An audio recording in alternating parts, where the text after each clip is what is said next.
Ketika dibenturkan, cak, sakit ya Allah, tapi terus dibenturkan sampai darah berkucuran, bahkan otaknya keluar, sakit ya Allah.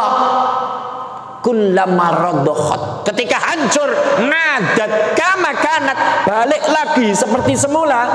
Wala yaftar min dzalika syai'un, dan itu tidak ada hentinya, terus menerus teriak kesakitan, sakit ya Allah. Ada orang tanam duren, lah biar keren ini duren, karena duren itu menyenangkan tapi menyakitkan, harganya mahal. Ini orang tanam duren, Pak, tanam duren, tanam, selesai tanam sini, yang belakang langsung tumbuh, langsung panen.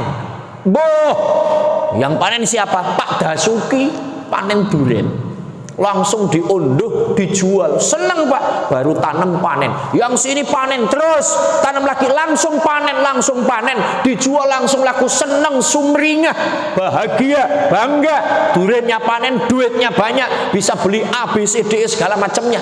Loh, Nabi itu seneng banget itu Pak. Jibril siap. Itu siapa Jibril, seneng amat, baru tanam duren, baru tanam rambutan, baru tanam singkong lah, baru tanam itu kok langsung panen, seneng toh, bisa beli ini dan itu. Itu siapa Jibril? Oh, itu umatmu Muhammad. Umatmu yang dari mana? Jembatan Besi Pak, Tambora, bukan orang Cengkareng. Gantian, yang 6 lahiriah apa saja, yang 6 batin apa saja, karena mangkola la ilaha illallah kholisun mukhlisun dakholal jannah. Orang yang baca la ilaha illallah ikhlas karena Allah, jamin masuk surga. Apa hanya la ilaha illallah saja?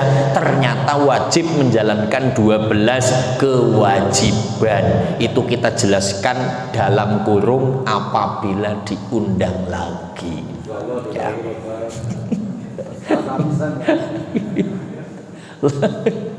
Yang ketiga,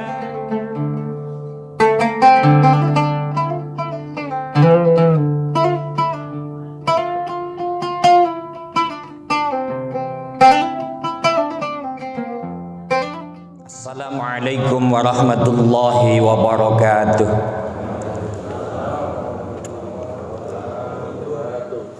Innal hamdalillah al-qail fi kitabihil karimi wa huwa asdaqul qailin. A'udzu billahi samii'il 'aliim minasy syaithaanir rajiim. Bismillahirrahmanirrahim. Subhanalladzi asra bi'abdihi laylan minal masjidil harami ilal masjidil aqsa alladzi barakna hawlahu linuriyahu min ayatina innahu huwas sami'ul basir. Qalu subhanaka la ilma lana illa ma 'allamtana innaka antal alimul hakim. Sallallahu ala sayyidina Muhammad wa alihi wa sallama, amma ba'du. Ibu bapak hadirin wal hadirat jamaah salat subuh Masjid An-Nur, yang mudah-mudahan rangkaian ibadah kita diterima oleh Allah Subhanahu wa ta'ala.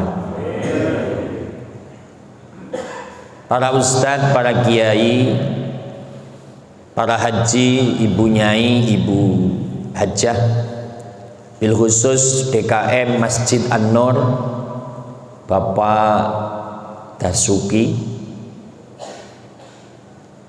wakil ketua, sekretaris, wakil sekretaris, bendahara, wakil bendahara, marbot, seksi ubudiyah, semua jajaran pengurus yang berupaya untuk memaksimalkan rumah Allah. Mudah-mudahan beliau-beliau semua disehatkan oleh Allah Subhanahu wa ta'ala. sahabat saya Bapak Ustadz Erwin, inna likulli syai'in wasilah, segala sesuatu harus pakai lantaran.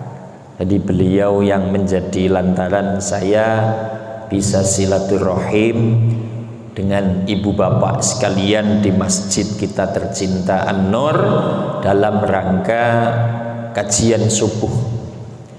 Baik ibu bapak yang saya hormati, kita langsung saja. Ini bulannya bulan Rajab. Kanjeng Nabi menganjurkan agar kita itu selama Rajab, selama Sya'ban, selama Ramadan membaca doa. Doanya yang ibu bapak sudah pada hafal minimal dibaca habis sholat itu sekali.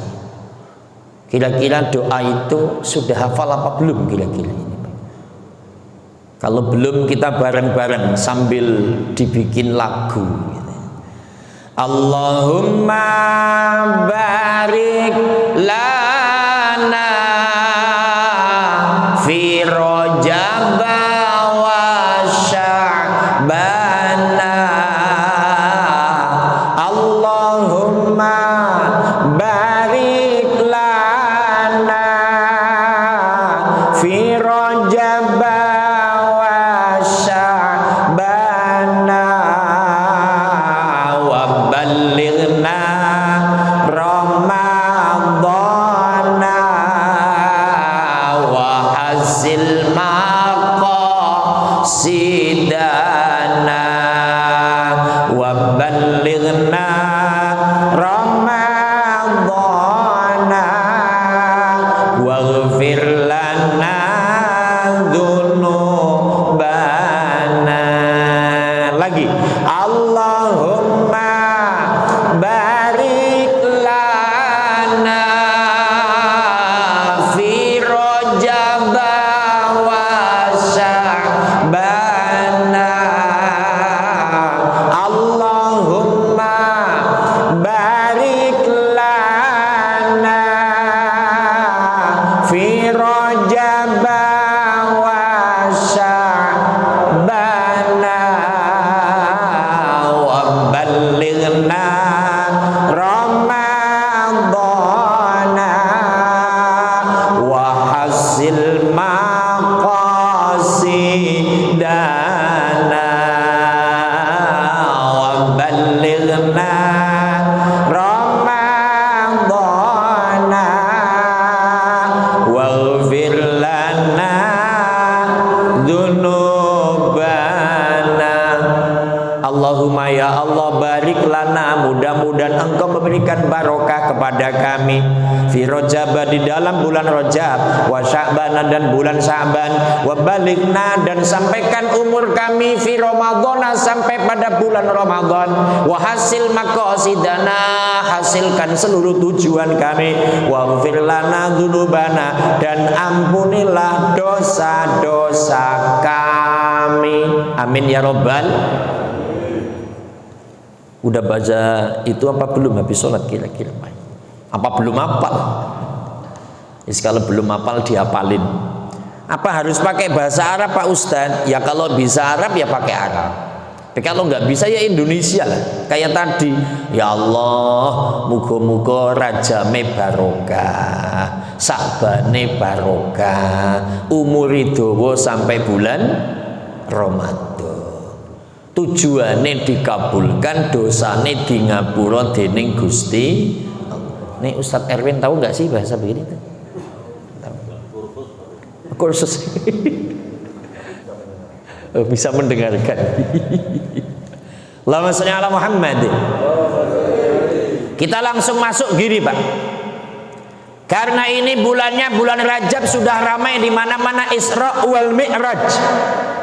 Bicara Isra wal Mi'raj, tentu kita akan selalu melantunkan ayat Al-Quran yang memang sudah dihafal apabila didengarkan. Kalau suruh ngapalin sendiri ya nggak hafal. Tadi udah dibaca. Bismillah, subhanalladzi asra bi 'abdihi laila Maha suci zat yang menjalankan hambanya pada waktu tengah malam. Minal masjidil harami ilal masjidil aqsa, dari masjidil haram yang di Makkah al-Mukarramah sampai masjidil aqsa di Palestina. Ini ada pesan dari para ahli tafsir, Pak. Kalau ayat Al-Quran sudah diawali dengan tasbih subhanalladzi, itu yang isim masdar. Ada yang fi'il madhi, Pak. Sabbaha lillahi ma fis samawati wa ma fil ard. Sabbaha tasbih hanya fi'il madhi.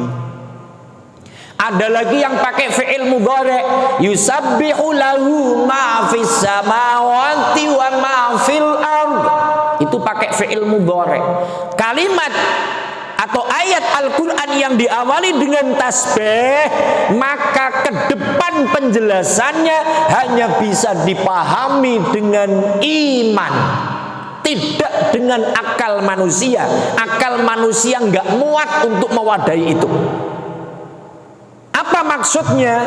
Bicara Isra wal Mi'raj, ibu bapak, dalam penjelasannya, dari Mekah ke Palestina naik onta butuh waktu 2 bulan. Ini kok ditempuh cuman 1 malam pulang pergi. Kala itu belum ada teknologi canggih yang namanya pesawat. Itu kan tidak masuk akal itu. Kira-kira kalau bapak hidup di zaman dulu percaya apa enggak kira-kira itu? Ya mbuh ora weruh lah ya.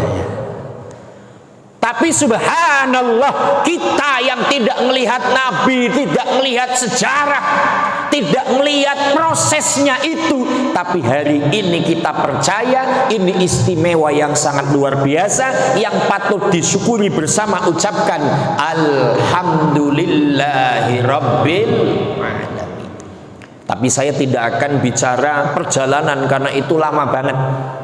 Singkat kata, ketika Kanjeng Nabi proses Isra wal Mi'raj, Nabi dilihatkan beberapa hal. Di antaranya, Pak, Kanjeng Nabi lagi terbang dengan naik buruk. Nabi itu melihat, Pak, summa atta ala qaumin turdahu ru'usuhum kullama radakhat nadat kama kanat wala yaftar min dzalika syai'un.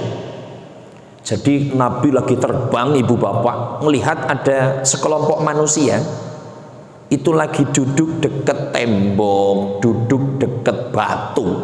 Tiba-tiba kepalanya dibenturkan ke batu itu. Coba Pak, ada yang praktek satu aja Pak, saya ingin. Ketika dibenturkan, cak, sakit ya Allah, tapi terus dibenturkan sampai darah berkucuran, bahkan otaknya keluar, sakit ya Allah. Kullama radakhat, ketika hancur, nadat kama kanat, balik lagi seperti semula, wala yaftar min dzalika syai'un, dan itu tidak ada hentinya, terus menerus teriak kesakitan, sakit ya Allah. Itu ya laki-laki ya perempuan. Maka Kanjeng Nabi sedih, ya Jibril man haula. Malaikat Jibril, itu semua siapa Jibril? Kok kepalanya dibenturkan batu, hancur balik lagi, hancur balik lagi, siapa Jibril? Nabi sedih itu Pak. Qala Jibril hum ummatuka ya Rasulullah. Itu umatmu ya Rasulullah. Heh, umat saya? Iya. Umatku yang dari mana? Itu dari wilayah Asia. Nah, umat Nabi kan seluruh dunia Pak. Asia bagian mana? Asia khusus diantaranya adalah negara Indonesia. Indonesianya bagian mana? DKI Jakarta. Di DKI Jakartanya Jakarta mana itu? Jakarta Barat. Kecamatannya Cengkareng. Kelurahannya Rawabuaya, RW 4. RW berapa ini? Oh, RW 11. Ternyata wilayah sini, Pak.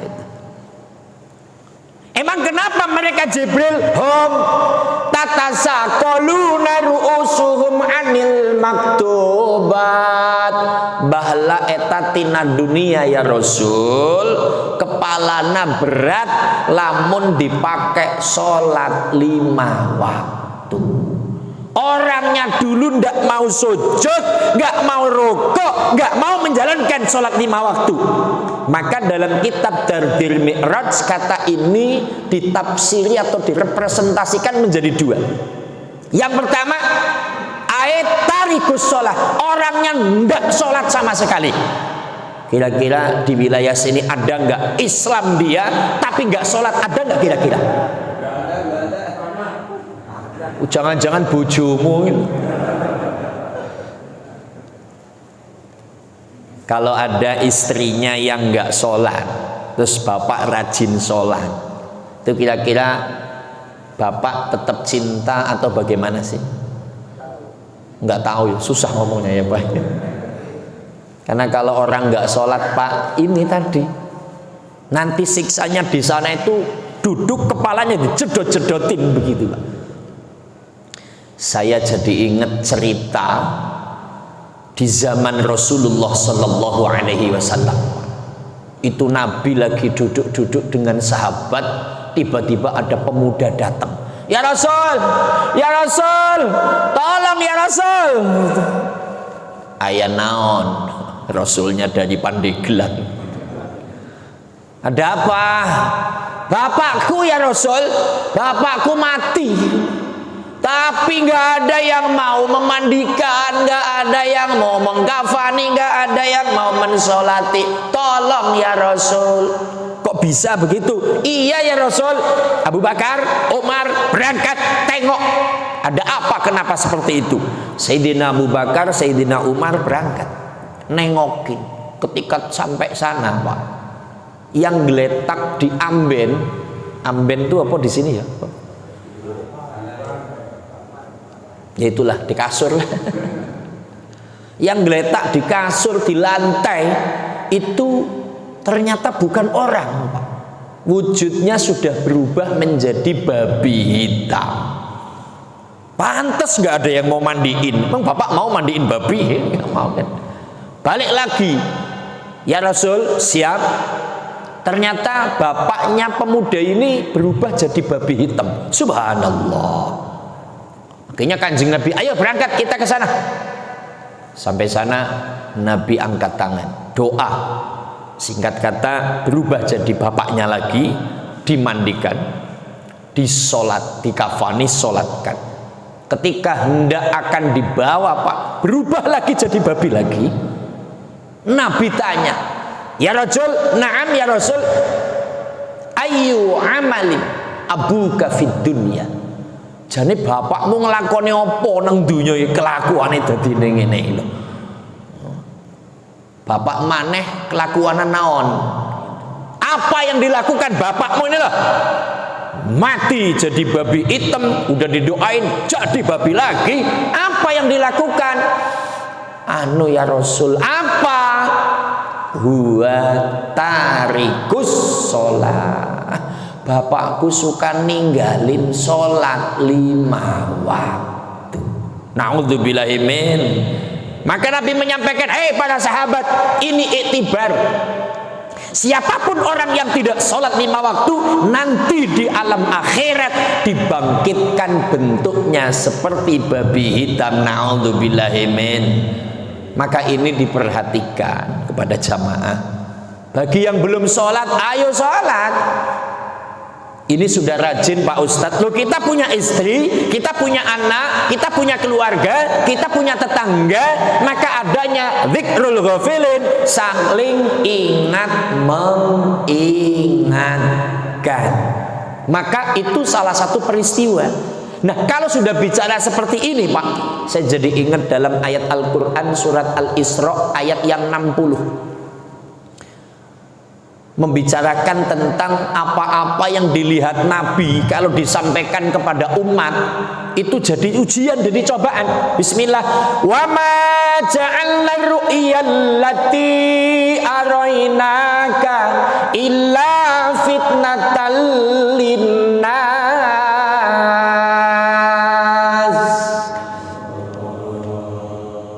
Pokoknya yang baca Allah duitnya tambah banyak lah. Yang nggak baca Allah hutangnya tambah banyak. Pak Ustaz apa ngantuk? Iya. Wa ma ja'alna ru'yallati arainaka illa fitnatal linnas. Muhammad, apapun yang aku perlihatkan padamu ketika Isra wal Mi'raj, kalau disampaikan kepada umat manusia itu akan menjadi ujian, akan menjadi cobaan. Maka Syekh Nawawi dalam tafsir Munirnya Pak, ini menyampaikan begini. Ketika Nabi menceritakan perihal Isra wal Mi'raj, maka faminhum man kadzabahu, faminhum man kafara ba'da islamih, wa minhum man nafaqa, wa minhum man taraddada fi qalbih, wa minhum man tasaddaqa kalamahu sallallahu alaihi wasallam wazdadal mukhlisuna imana. Nabi Pak, kan Nabi Isra wal Mi'raj pulang sebelum subuh. Jadi kayak tadi saya lah, makanya saya tadi kesini Kang Ustadz Erwin niatnya Isra wal Mi'raj. Mi'rajnya sudah, tinggal Isra. Isra kan jalan malam Pak. Asra yusri isra'an wa musran fahuwa musrin wa daka musran asri latusri musran musran af'ala yuf'ilu if'alan muf'alan muf'ilun af'ila tuf'il muf'alun muf'alun. Setiap orang yang jalan malam namanya Isra, yang namanya Mi'raj itu naik. Bapak dari jalan naik masjid namanya Mi'raj, jalan kaki naik motor namanya Mi'raj, bapak-bapak naikin ibu-ibu namanya. Jadi nanti kalau minta sama ibu, Bu, Mi'raj yuk, gitu. Pakai kode beda lagi udah. Allahumma sholli ala Muhammad. Pulang sebelum subuh, kayak tadi saya datang sebelum adzan subuh, udah di depan sih, santai dulu. Nabi sampai sebelum subuh, habis subuh cerita. Loh, ketika cerita Pak, ini mamanya dulu sahabat sejumlah inilah. Mimman kadzabahu. Nabi ngomong, jamaah, saya itu tadi malam habis dari Palestina. Palestina itu perjalanan butuh 2 bulan tapi ditempuh sekejap. Habis itu saya naik langit 1 ketemu Nabi Adam, langit 2, 3, 4, 5, 6 sampai 7, 12 Sidratil Muntaha, terus ketemu Allah, diwajibkan sholat 50 waktu. Saya diperlihatkan begini. Maka faminhum man kadzabahu. Sebagian ngomong, "Oh, dasar Muhammad tukang bohong. Pembohong kamu Muhammad, pembual kamu Muhammad. Mana mungkin kamu sampai Palestina cuma dalam 1 kejap, lebih-lebih kamu malah naik ke langit. Dasar pembohong." Kelompok yang pertama. Ini kira-kira Bapak kelompok ini apa enggak? Rasakan saja kalau Bapak hidup di zaman Nabi. Yang kedua Pak, faminhum man kafara ba'da islamih. Setelah dengar, Muhammad, nyesel gua masuk Islam. Saya udah kandung asyhadu an la ilaha illallah wa asyhadu anna Muhammad dan Rasulullah. Gara-gara kamu bohong begitu, mana mungkin sih kamu sampai Palestina cuma dalam 1 kejap. Udah, saya nggak Islam lagi. Murtad itu Pak. Yang kedua. Yang ketiga, faminhum man nafaqa. Jadi munafik. Apa munafik Pak? Di depan Nabi kaya-kaya Islam tapi nggak percaya. Nah, ini biasanya di kehidupan juga banyak. Sama kita kayaknya akrab jadi temen, tapi kalau di belakang ngomongin kita, ada nggak kira-kira orang begitu? Banyak yang mana orangnya? Banyak. Bapak hebat. Ini ngurusin masjid luar biasa. Tapi di belakang, kata siapa? Lu ada begitu ada. Di sini jangan ngaku ini orangnya, jangan. Itu munafik begitu dulu, Pak. Jadi sama Nabi kayak Islam, kayak iman, tapi yang nggak percaya. Yang keempat, wa minhum man taraddada fi qalbi. Ragu. Sebenarnya Muhammad bener nggak ya? Tapi apapun yang diomongkan Muhammad itu nggak pernah bohong. Maka Nabi dijuluki Al-Amin. Tapi gimana ya, puyeng saya mikirnya. Orang-orang tuh bingung gitu, Pak. Nah, baru yang kelima, wa minhum man tasaddaqa kalamahu. Ada yang percaya, ya Muhammad, saya percaya apapun yang kamu sampaikan, dan tambah imannya. Maka salah satu tadi cerita saya sampaikan, kira-kira nih, Bapak percaya nggak kalau orang yang nggak sholat itu nanti kepalanya dibentur-benturkan ke tembok sendiri? Percaya nggak kira-kira itu? Yang kedua, ada cerita nanti kalau orang yang nggak sholat bangkitnya jadi babi hitam. Percaya apa nggak kira-kira itu? Itu tantangan iman. Karena ini urusan gaibiyah. Kalau pakai akal kagak percaya. Nah, saya akan cerita yang kedua, Pak.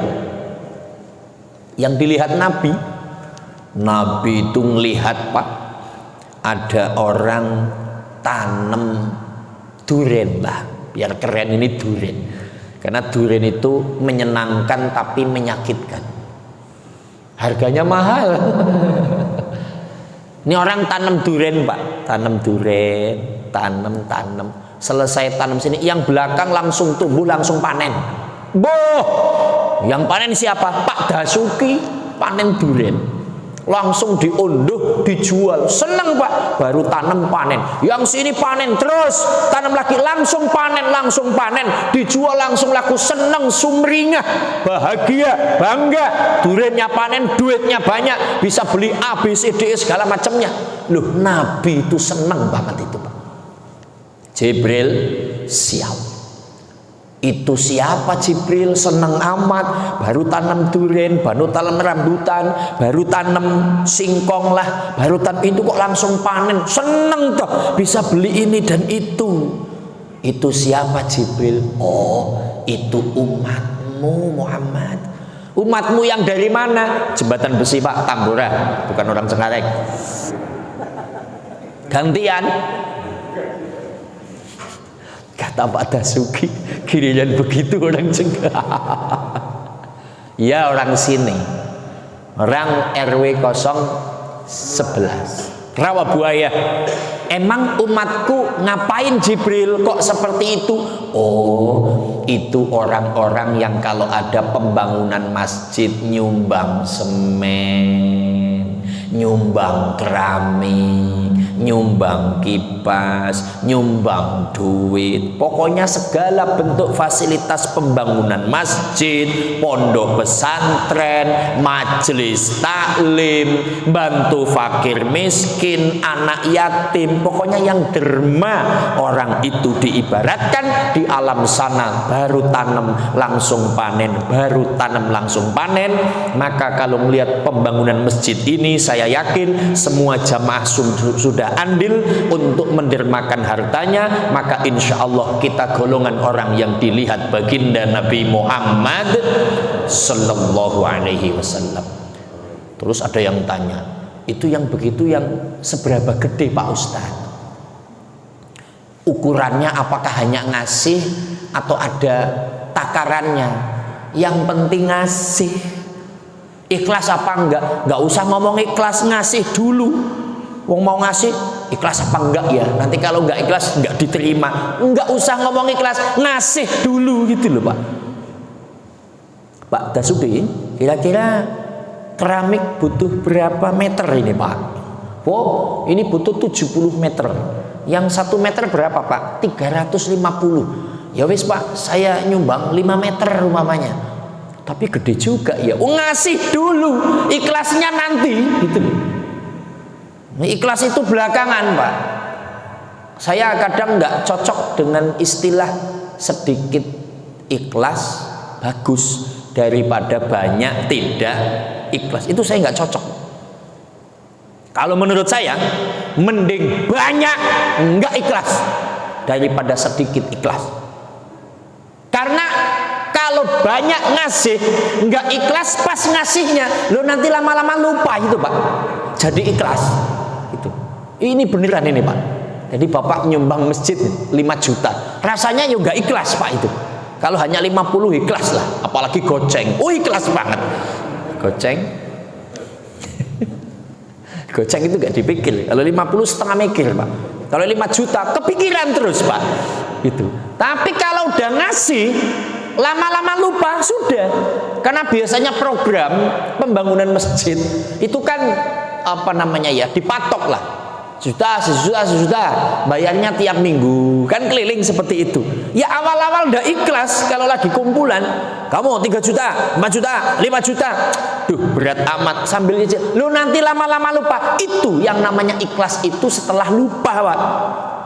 Jadi bahasa lebih bagus kecil ikhlas daripada gede gak ikhlas. Itu saya kurang pas. Wes pokoknya gede ikhlas gak ikhlas ngasih, kalau lupa lama-lama ikhlas. Allahumma sholli ala Muhammad.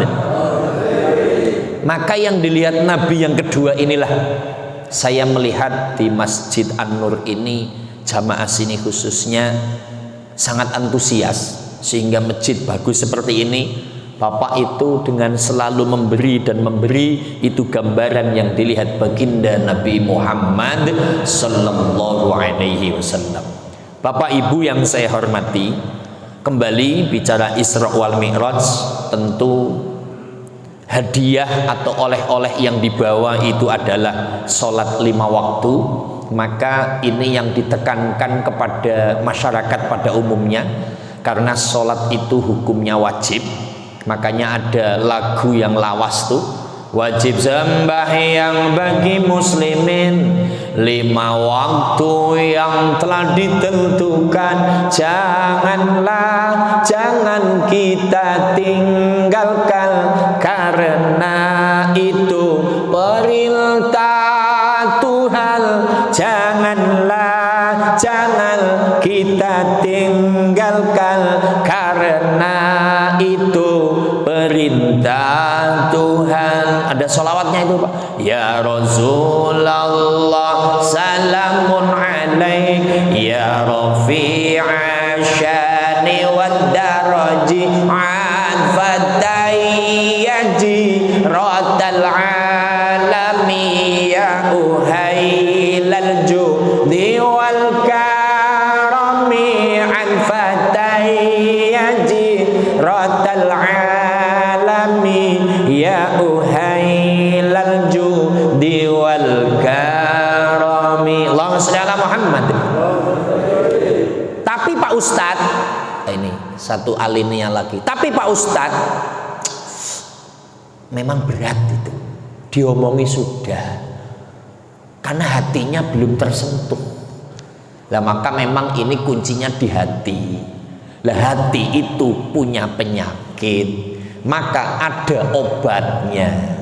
Saya juga mau melantunkan lagu cuman pakai bahasa Jawa gini Pak. Tombo ati iku limo perkarane, nomor siji maca Al-Qur'an lan maknane, nomor loro zikir wangi ingkang suwe, nomor telu salat malam, jalankanlah, nomor papat wetengira luwih ana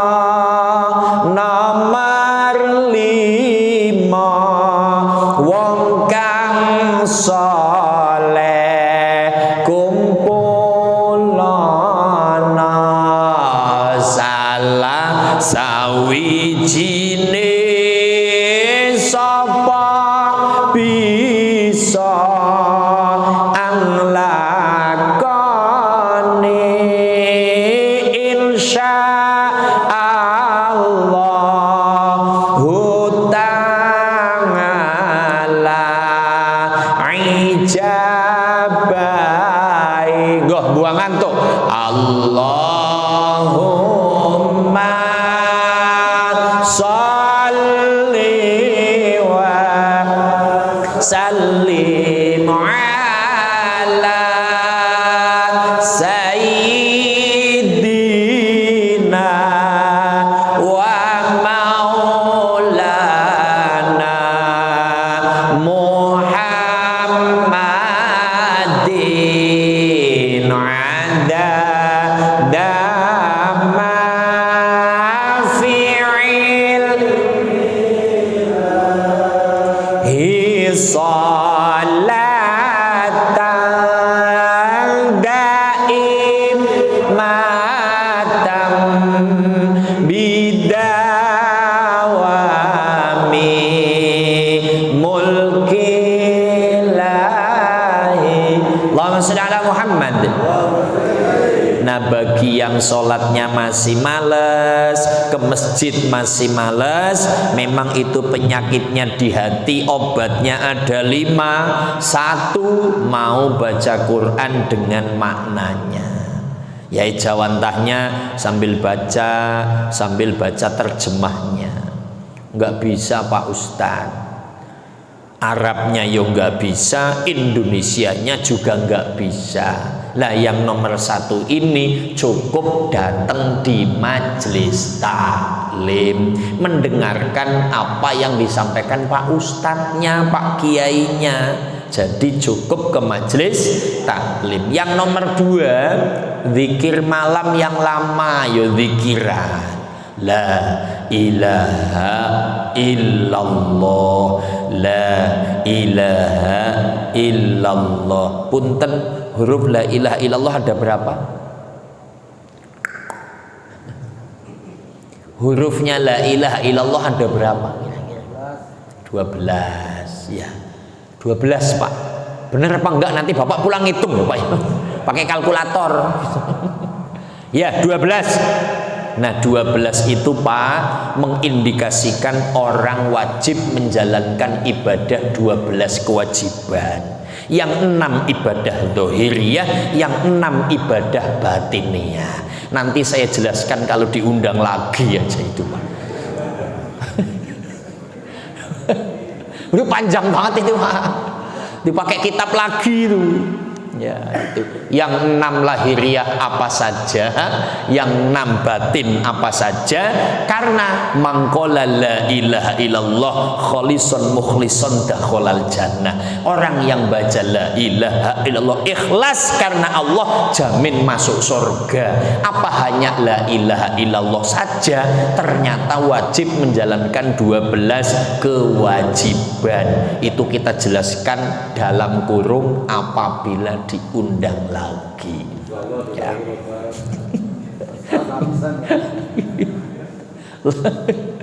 Yang ketiga, sholat malam atau sholat sunnah.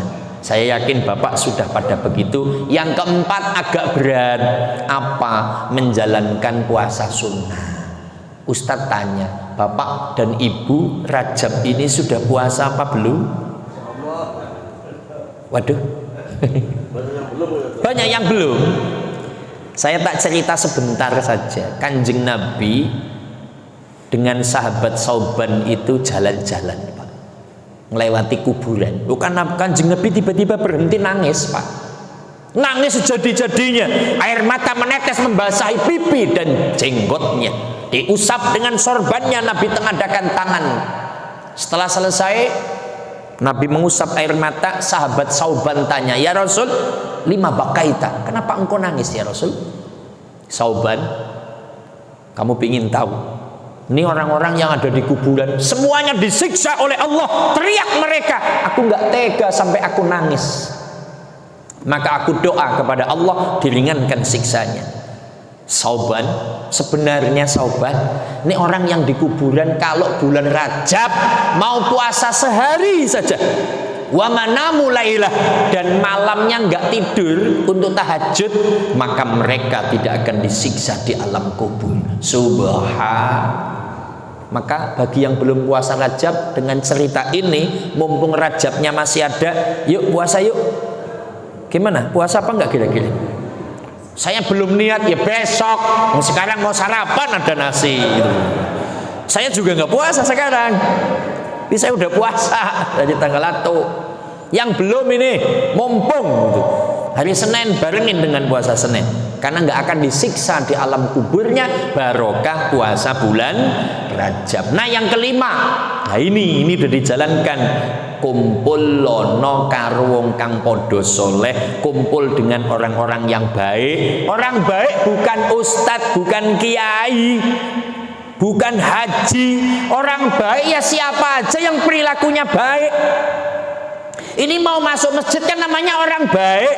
Kumpul dengan orang-orang yang baik, itu obat hati. Makanya datang majelis taklim jelas baiknya, datang jamaah jelas baiknya. Kalau kumpul seperti ini lama-lama hatinya tergugah. Iya ya, apa yang diomongkan Pak Ustadz, iya kan tergugah. Sapa wonge salah suci iku bakal kang lakoni, maka Gusti Allah bakal nyembadani. Salah satu kok bisa menjalankan, insya Allah Allah akan mengabulkannya. Amin ya robbal. Kesimpulan apa yang saya sampaikan, pertama, bicara Isra wal Mi'raj, semua kejadian di luar akal manusia.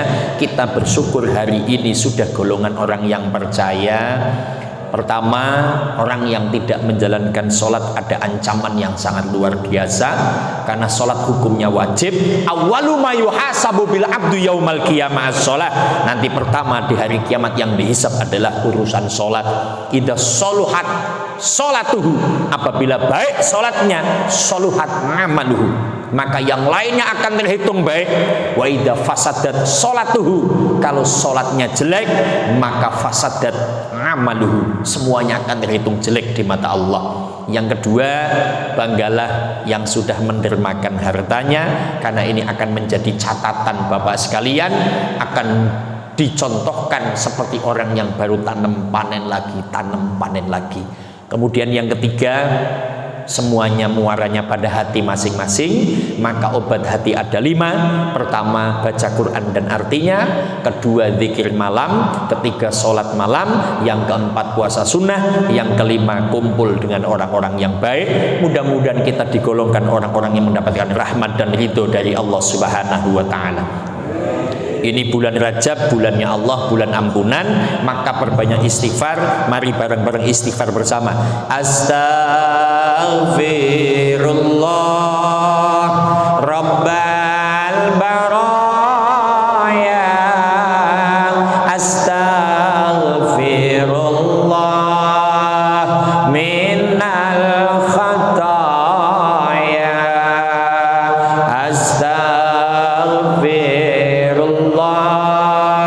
Rabbal baraya, astaghfirullah khataya. Pakai hati. Ya Allah Gusti, kami mohon ampun atas segala dosa hamba-Mu yang kami sengaja dan tak kami sengaja, hanya kepadamu kami bertaubat, hanya kepadamu kami bertaubat. Astaghfirullah Rabbal baraya, astaghfirullah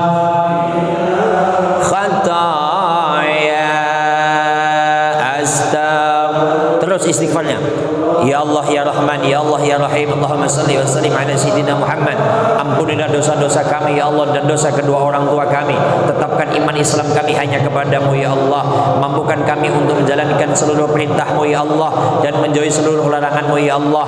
Ya Allah ya Tuhan kami, berikan kemurahan rizki pada kami ya Allah, rizki yang halal banyak dan berkah buat bekal ibadah kepada Engkau ya Allah. Ya Allah ya Tuhan kami, berikan negara kami, negara Indonesia, negara yang aman, nyaman dan damai ya Allah, negara yang gemah ripah loh jinawi toto tentrem kentor harjo ing madya mangun karso ing arsal tulur tutmuri handayani baldatun thayyibatun warabun ghafur. Ya Allah ya Tuhan kami, khususnya kami jamaah Masjid An-Nur ya Allah, mampukan kami untuk mensyiarkan agama di masjid yang kami cintai ini ya Allah. Ya Allah ya Tuhan kami, mampukan keturunan kami, keluarga kami soleh dan soleha, sakinah mawadah warahmah ya Allah ya Tuhan kami, mampukan kami Engkau panggil mengucapkan kalimat thayyibah la ilaha illallah Muhammadur Rasulullah. Rabbana atina fid dunya hasanah wa fil akhirati hasanah wa qina adzabannar walhamdulillahi rabbil alamin. Astaghfirullah minal khataaya. Allahumma shalli ala Muhammad. Ibu bapak hadirin wal hadirat, tutur kata kurang sopan mohon maaf. Wallahul muwaffiq ila aqwamit thariq. Assalamualaikum warahmatullahi wabarakatuh.